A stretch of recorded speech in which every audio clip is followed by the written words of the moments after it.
Hey, this is the World Advice Channel. What I want to talk about today is what makes a nation great. And this is advice a nation that, of course, exists in the modern world can use in order for them to actually become successful, and do the best that they can do. So that's what I'm going to be discussing today. So let's get started. So when it comes to what makes a nation great, there are 3 points I'm going to discuss for this video. The first one will relate to organization, like structure, stuff like that.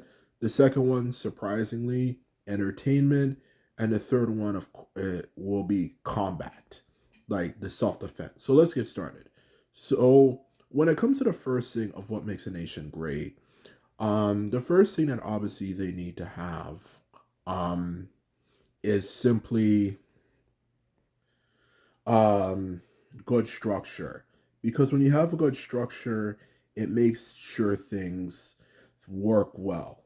Okay?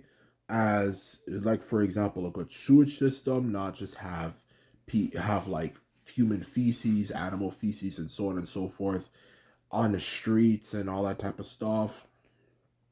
You have a good quality structure, like in other words, a good quality sewage system, and so on and so forth to make sure society stays safe, as well as making sure things are also make sense. Like if you have a civilization where everything is too far away from each other, like you have like for example, um you have one thing here, and like you have like for example a hospital too far away from another place, then obviously becomes impractical and can create a lot of issues. The truth of the matter is, for a civilization to thrive, it needs simply to have good quality structure. Like it needs to be well organized too.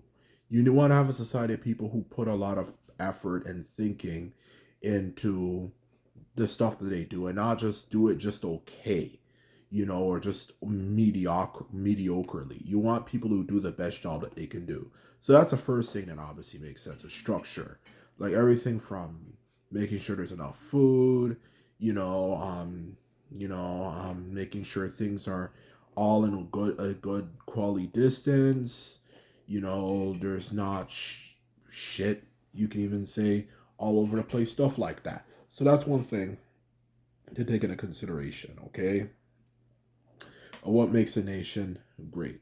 The second one, of course, which um, is controversial but it's very important, I will just mention now, is warfare. You need to have good self defense because you could be the greatest nation in the world, the most organized nation ever, and someone might just come out of nowhere and threaten you with weapons and force you to do everything that they want you to do and do things that I don't even think is worth discussing, in all honesty, in a lot of cases. So you have to have a good military. If you don't have a good military, to be quite honest with you, you're more likely to obviously have issues, as a good quality military is needed in order for a civilization to thrive.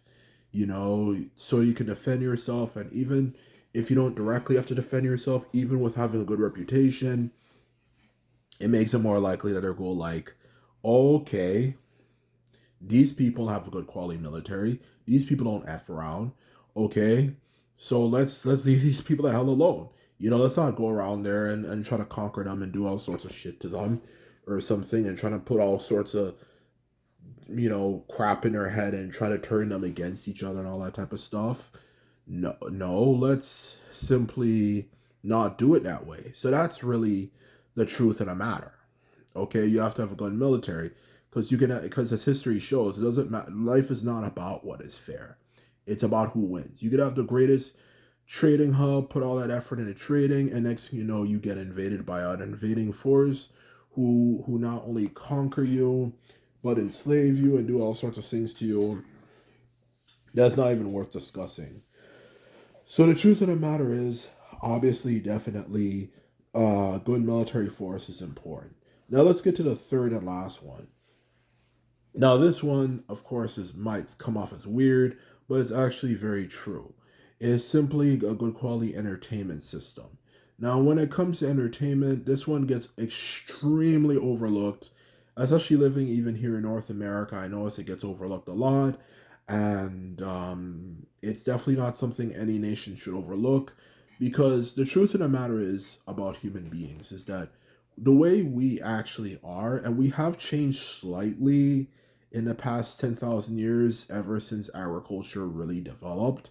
But overall, we still are fundamentally like we were tens of thousands of years ago. Okay? Tens of thousands of years ago, obviously. The humans who existed that long ago. Okay? The truth of the matter is, humans, in general, for us to really get a buzz, we need something known as adventure. We need something to make us interested. We need something to give us a sense of thrill, whether it could be hunting animals or even just having a sense of like a vision, like a mission, like what I need to do, and so on and so forth. That's how human beings work, okay? Human beings work that way. But if you live in a civilization where everything's done for you, it can get kind of boring, and it can create a lot of questions that, let's just say, I don't really want to get into, or anyone would want to get into for that matter, because life is comfortable and there's nothing really to do. So you don't know what kind of stuff people are going to start thinking of or coming up with to do. And that's what I'm trying to say. That's why entertainment is overlooked, but it's extremely important. You need to keep people distracted. You need to keep people interested, or else people get bored and then they'll just kind of wish something bad happens. Just like what happened during Japanese history after in the Edo period. After the Edo period ended, or I should say when the Edo period was there, a lot of Japanese people, particularly of course the samurai, were bored as fuck because nothing really happened. It was boring. There wasn't good quality entertainment. There wasn't stuff to keep people really entertained, and a lot of people just spend their time just wishing, "Oh, I wish I was born in this time period. I wish I was born in that time period," and that's all they really did. Okay. Now, obviously, fast forward to 2024, the age we're living in, I'm certain no one wants to ever have a predicament like that again. Okay. So the truth of the matter is, you have to obviously make sure that obviously, well, you keep people entertained in one way or the other. Okay. So keep people distracted or else they'll get bored and they'll get tired. So the truth of the matter is that's extremely important and should not be overlooked. Whether it could be music, whether it could be activities people are doing like jet skiing or whatnot, or just anything to keep people distracted. And there has to be somewhat of a vision. You're not just gonna say, "Oh, I'm just gonna have somebody go in a water lake and just jet ski for no reason." There has to be some degree of a competition or something, like some degree of a purpose. Like there has to be a mission and a vision, if anything, though. There can't just simply be, "Oh, we're just doing this for no real reason." There has to be a reason. So that's the truth of the matter for it, and that's how you make a civilization great. And if you can implement all three of those things together, then you're gonna truly have a great civilization. Anyway, this is my video. I hope you enjoyed it. Remember, if you like videos like this, thumbs up this video and hit the subscribe button. And that's all I have to say. And simply put it, later.